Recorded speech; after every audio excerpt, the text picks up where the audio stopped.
Hello everyone and welcome to All Things Watched. In this video we are going to talk about episode 2 of the brand new Netflix original anime which is titled Blue Eye Samurai, and episode 2 is titled An Unexpected Element. And once again, this was just an absolute awesome episode, and we'll just go right in and jump into the scene by scene. So this episode begins right where the last one ended, with the Four Fang gang still on the heels of Mitsu and Ringo, who are on the road and of course are slowly but surely bonding. So the episode picks up right where the last one ended, with showing the Four Fang gang on their horses, and and during their search for Ringo and Mitsu. Well, they're really only looking for Mitsu, but Ringo was with her, so we know that that's definitely going to cause complications for him as well. But they end up coming to this tavern in this little town, which I believe is the exact same tavern where Mitsu actually ended up cutting off all the guys' fingers in the first episode, because he was basically bullying the women that were there and whatnot. So I'm pretty sure this is the exact same tavern, and so they go here looking for answers, of course, wondering where is the blue-eyed samurai. And at first the person that they're talking to is a little bit reluctant. He doesn't just straight up full-blown say anything, so this basically encourages the assassins to basically slaughter the entire tavern, and they literally kill everybody that's in there. And it's a pretty brutal massacre, really, especially considering that most of those people are most likely innocent, so there was really no need for any of them to die. But that does a few things, really. For one, it shows the characteristics of the Four Fang gang. It shows that they are relentless and willing to go that far if they need to. They are willing to kill innocent people, and they just look at it as bystanders, I guess. And they're not afraid to get their hands dirty, even if it means preying on on the weak and the innocent. And so I think that's one thing that scene did a really good job with, was showing just how cruel this gang is, to show how far they're willing to go to complete the mission. And so he ends up basically there's not really a whole lot of information that he was able to give to them, but he is able to basically point them in the right direction. He's like, hey, they went this way. Now, in the meantime, Mitsu and Ringo are carrying on their journey now, and of course they are bonding, and they are really becoming really close partners now. They're really starting to, Mitsu is really starting to warm up to Ringo a little bit. Maybe not to the point where, you would consider them best friends, but she's definitely warming up to him, in the sense of, she doesn't mind him tagging along. She doesn't mind, talking to him, at least not by the end of this episode. Maybe at this point, at the beginning of the episode, maybe she's a little bit sick of him, but by the end of the episode, she's okay with him tagging along. And so then we come to the next scene, which is actually probably my favorite scene of the whole episode. Now, this does end up leading into a scene that has some nudity and whatnot, so I can't show that obviously here on YouTube and whatnot, but the reason why this was one of my favorite scenes of the entire episode, and maybe one of my favorite scenes of any project in general, of any movie, television show, not just anime, but just in general, and the reason for that is because what I think this scene done a really good job at was sort of captivating the whole idea of marriage, or I don't think they're officially married yet, but they are two people that are very much in love, and I believe their names are, his name is Tegan, I believe, and her name is Akemi, or Akemi, and so those two are madly in love. And we know that she, in the previous episode, I believe it was the previous episode, or maybe it was this episode, I can't remember if this episode or the previous episode. Yeah, it is the previous episode, when she was talking to her father and she wanted to take his hand in marriage. So they're extremely close and whatnot. But what I really liked about this scene in particular was just how they really played off of each other, because Tegan is very upset and probably very humiliated because of Mitsu, or the Blue Eye Samurai, and the way that she just like took him on and beat him so easily in front of the school and in front of the other pupils, in front of the the dojo and the master and all that kind of stuff. And so I think that really hurt his sort of hurts his reputation a little bit, and so he's sort of in a lot of pain in terms of emotional. He's very embarrassed. It's very, it's probably a sign of weakness for the Japanese culture and whatnot. And so, what I really liked is that, I really liked how Tegan really confides in Akemi, and she ends up sort of, starts to, turn him on, and they go into the, the physical, sexual acts and whatnot, that, married couples would oftentimes, that, just couples and relationships, this is what people do, they have these relations and whatnot, these physical relations. But I thought that this story did a really good job at really turning it and making that scene actually mean something. It wasn't just for the sake of having a nude scene. It wasn't just for the sake of having just having a sex scene in the show. It actually meant something. It was it was Tegan confiding into his future wife and into his lover, and then her turning that pain and taking that pain sort of and turning it into pleasure to sort of help him sort of forget about it a little bit, maybe, loosen up a little bit and lose some stress. And I just thought that it was very clever and a really interesting way to write that into the story in a way that actually makes sense. And that's something that I oftentimes feel that anime, especially like adult rated R animes like this one, oftentimes really lack. I oftentimes, find that sometimes there's nudity and stuff like that in these shows, but just for no reason. It's just there because it can be type thing. Whereas this one, it actually suits the story and also the two characters. I believed that those two characters would actually really do that. Like, it was very believable, and that's why I think this scene was my favorite scene of the episode, but also maybe one of my favorite, sort of couple scenes just in general from any project, because I loved how they played off of each other, like I would think a normal couple would, in real life. And so she ends up convincing him to leave, and then he ends up taking off on his horse, and now he too is after Mitsu. So now, in the meantime, Mitsu and Ringo are continuing on their journey, and it seems like they are going up in elevation. They're crossing this pathway up high on the mountain and whatnot, and they're just really trying to get to a certain destination, so to speak. And I still don't think yet that Mitsu knows 100% sure that anybody's following her. I mean, I'm sure she probably figures that there will be consequences along the way, but I don't think that she knows necessarily that the Four Wolf Gang is after them. And also now, I don't think she's necessarily expecting Tegan to be chasing her as well, especially considering that she beat him so easily. But it was still really fun seeing them once again bonding and just carrying on their adventure. It sometimes feels very much like a Lord of the Rings type thing, because they're out and about trying to get from point A to point B, so I really like that.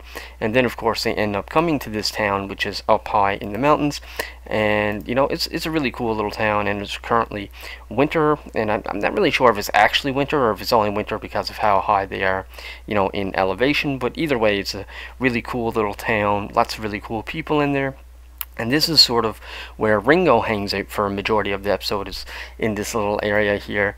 And then, of course, while they're there, and once they get to the town, then it cuts to the Four Fang Gang, and they come here to this gate, and they just end up slaughtering all these people, including, I think, government authorities or some form of authoritarian figures, because I could be wrong, but I think this was the same gate that they were in the previous episode, when the guard was asking the female for identification, and they wouldn't let her in because her husband was dead or something like that.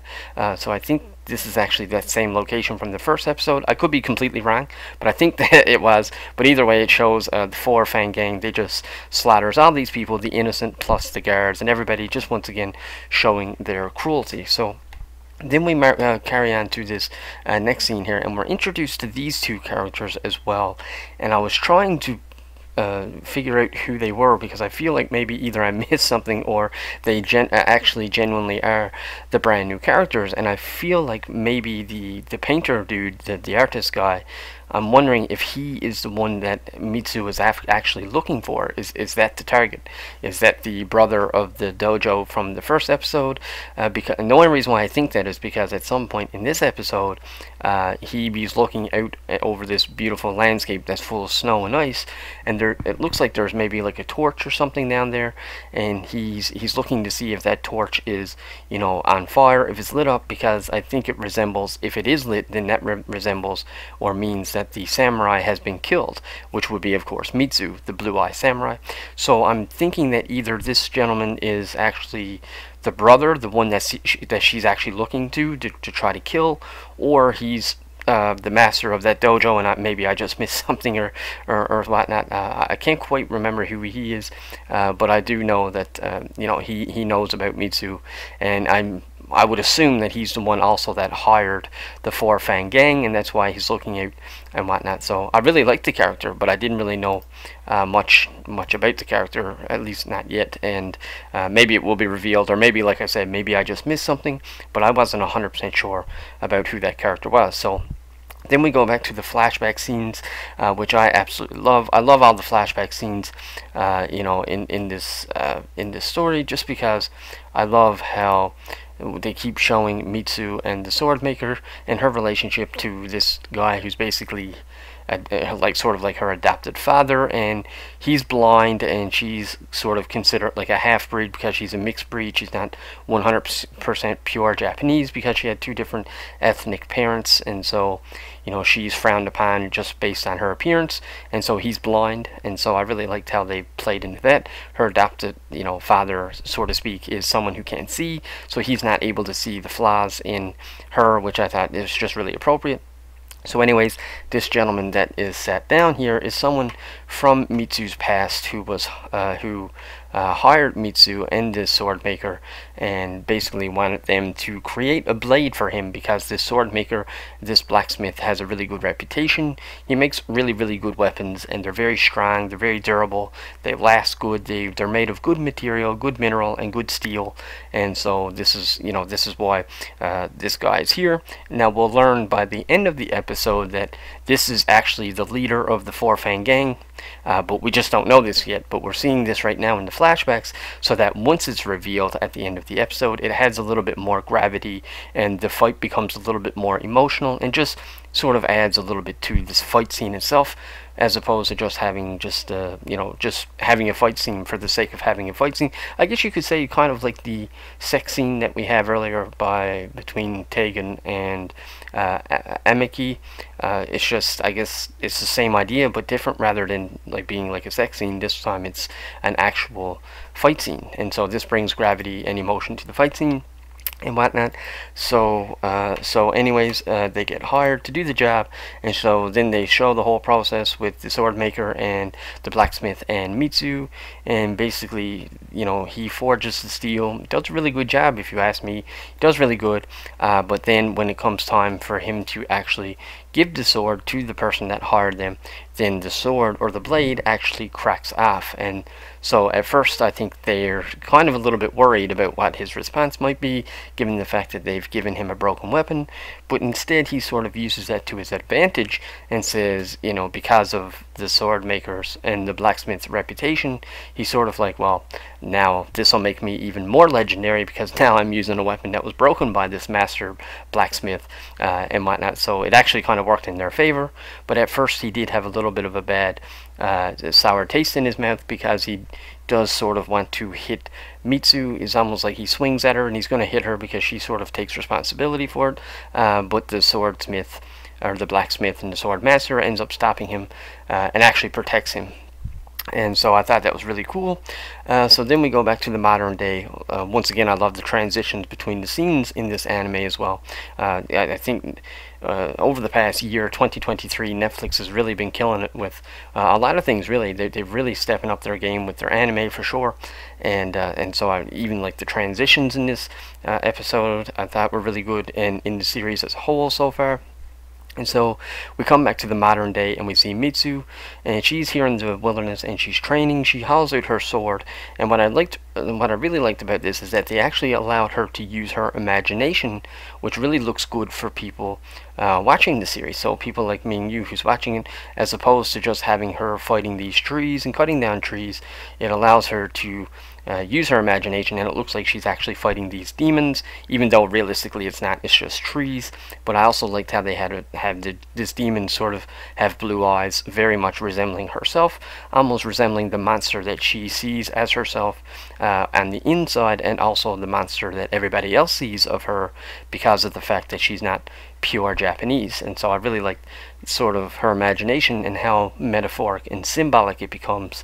With her training, it's almost like she has to dig deep in order to sort of get to that point. She really wants to, she really fights with emotion, and she also trains with emotion, which I thought was very appropriate, and quite frankly it was very visually stunning as well. It was really nice to see that type of scene in this kind of show, considering that this show is more realistic. It's not based on demons or monsters or anything like that. It's just people, samurais fighting samurais. So I had to give props, give give credit where credit's due. I really like that they incorporated it, but they made it realistic by it being her imagination. So then in the next scene here, it comes back now to the dojo again, which I believe is the same dojo from the first episode, and potentially the same dojo of these other two characters that were just introduced to.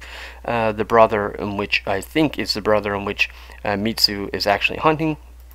And so these would be Akemi's parents, I believe, and of course we know that she wants to marry Tegan, but now all of a sudden, due to the sort of Japanese culture and how oftentimes they used marriage as a form of politics, especially during these times of samurais, to sort of keep the peace and build alliance on a political scale, they would oftentimes marry their children, and this is exactly what's happening here. Basically Akemi's father is basically going to make a new alliance with a new tribe, and in doing so, to sort of seal this alliance and to seal the deal is going to require his daughter Akemi to marry into this other tribe, which of course she has no interest in doing, and so she ends up basically dressing up and going into cognito and basically disguising herself, and now she's going to basically run away. And they have a really cool little interaction here with someone, I think, who's really close with both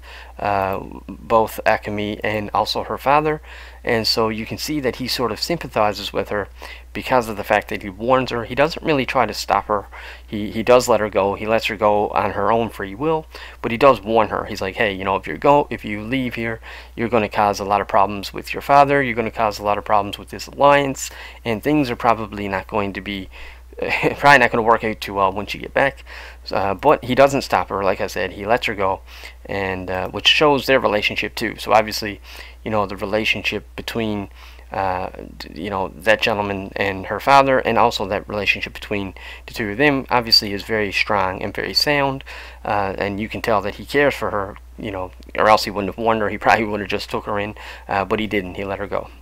So we go back now to Ringo, and Ringo now is hanging out in that town, which him and Mitsu are sort of lingering around. I guess Ringo is lingering there more than Mitsu is. Mitsu's kind of off on her own, continuing her training, as we already seen in the forest, and he ends up trying, I thought this was a really funny scene as well, he ends up trying this bowl of noodles here in this town, and ends up telling the person, this is the best, bowl of noodles that I've ever had. He absolutely loves it. I think he ends up eating like 2 bowls and whatnot, and so the guy sort of offers him a job, and he's like, sure, I'll do it, I'll come and work for you, and it was just really funny, like his reaction to the noodles, and I just really liked that. It just looked really cool, and I'm pretty sure, yeah, he did accept the job, so he'll be trained now, and I guess he'll become like a cook, so to speak, and they'll show him how to make these noodles, these specific kind of noodles. Ringo is very much becoming sort of like the heart of the show. He's the comedic side of the show, but he's also very much the heart. You can tell that he really does care about people. He really does care about Mitsu, and of course in this scene he really cares about his noodles. So it's a really, really cool little fun scene with Ringo. And so then they go back to Mitsu, who was training in the wilderness, but now she's sitting by this really big bonfire that she has lit, and it seems like she was probably meditating or focusing or doing something along that lines where she's, I think, sort of practicing the discipline area more so than the physical attributes. She's really training her mind. She's very focused, meditating, and all that kind of stuff. Maybe even emotionally to some degree. And she's here by the fire. And then, of course, the Four Fang Gang ends up appearing, and of course they end up attacking. Now, this attack, this fight scene is absolutely brutal, but it is covered in some beautiful scenery. I took a screenshot of this scene here with the sun in the background. I mean, it's so nice. It's really breathtaking.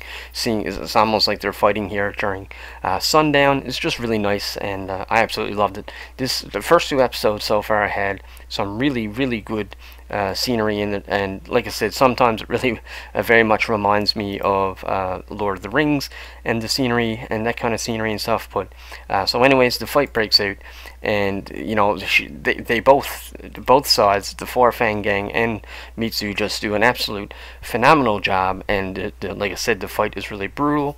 They do some really cool choreography as well, with her sort of jumping down the side of the cliff, side of the mountain, onto these different rocks and whatnot. And then of course, when she cuts through the three of the Four Fang Gang, then she ends up coming to the final guy, which I guess would be the leader, which of course is, then it's revealed that it's the same person that has made her, or that hired her and the blacksmith earlier in the flashback. And then she sees that that's the same person, and he's still carrying around that cracked off sword. But of course we know from the first episode that Mitsu has a really good, powerful, strong, and durable sword as well, because she made it out of the mineral from I think it was the asteroid or something that fell. So she's literally using a sword made from a metal or a mineral or material that's not even from Earth, and so it's able to hold up against his shield. But both of these people really, really get hurt in this battle, including Mitsu. And then, of course, the final scene of the episode is after the fight. Tegan finally shows up, and Mitsu actually stands her ground and tries to fight, but then she ends up collapsing, and that's how the episode ends, with Tegan. I think it actually ends with him running towards her or going towards her, and then they're sort of alluding to the idea that he's going to kill her or swing the sword at her in some way. But personally, I don't know that he's going to do that, because I just feel like if he does that, then that will even further shame him even more, because then it will be, he just, killed this samurai, this female samurai, and he did it while she was already unconscious, so it's very unfair and whatnot. So I do think either he will stop and realize that, it would be a very shameful and embarrassing thing to do, or something will happen where she'll either regain consciousness, or maybe Ringo or somebody will show up. Either way, I have no doubts in my mind that she's not going to die here, but I am curious to see what happens next in the next episode, to see, how will she get out of it? Will she get out of it by, by just coming to on her own and being able to defend herself, or will somebody intervene, or will it be Tegan sort of, it'll be him, trying to regain his honor and whatnot, which I hope they choose that path, especially with that cool scene that Tegan has with his future wife Akemi, after that whole interaction of her convincing him to go and to chase after the blue-eye samurai, to regain that honor and to regain his strength, and really to become that type of samurai, an honest, true warrior. And so I hope that they do go that route. I hope that it turns out that he just doesn't want to do it because he's trying to regain and reclaim his place. And that's pretty well everything that happens in episode 2. Once again, I absolutely love the whole story right from the beginning to the finish. Once again, I love the anime style. The fight scenes were really good. The choreography was great. Very brutal, very hands-on. It was a lot of fun. I absolutely loved Ringo. Obviously, I loved Mitsu. And I loved, all the characters. Tegan and even Akemi are becoming some of my favorite characters. I think that Tegan and Mitsu eventually, I hope that eventually they'll end up having to team up, and I could see them teaming up, because I do think that eventually Tegan will have a lot of respect for Mitsu, and I think the fact that Tegan has come back to fight Mitsu might actually make her gain some respect for him as well. So I hope that they do go that route. I would love to see them as allies, especially with Akemi. You know, maybe Mitsu could keep Tegan and Akemi safe, you know, maybe if there's like a season 2 or something, because I have no doubts that Tegan and Akemi will want to stay together, but I do think that this will rub the clan and the families the wrong way, so maybe they'll end up wanting, you know, help from Mitsu or something like that. I'm not really sure where they'll go with that, but I am very excited to see the story continue. I can't wait to see the rest of the series, and I'm just having a blast with the Blue Eye Samurai, and I think it's one of the best animes, not just of 2023, but one of the best animes just in general. So with that said, folks, that was episode 2 of Blue Eye Samurai, and my review and my scene-by-scene breakdown on what I think will happen. I do think that Mitsu is going to be okay, and I'm hoping that it's going to be because Tegan stops as opposed to someone intervening, and I do hope and predict that more towards the end of the series at some point, that I do think they'll sort of become allies from respect and all that good stuff. So that's pretty well all I got. So let me know what you think will happen in the future, but please don't have any spoilers. You know, if all these episodes are already released, so please don't put any spoilers for future episodes in this review in the comment section. But still let me know what you thought of this episode and all that good stuff. And if you like this video, click that subscribe button. And until the next one, take care.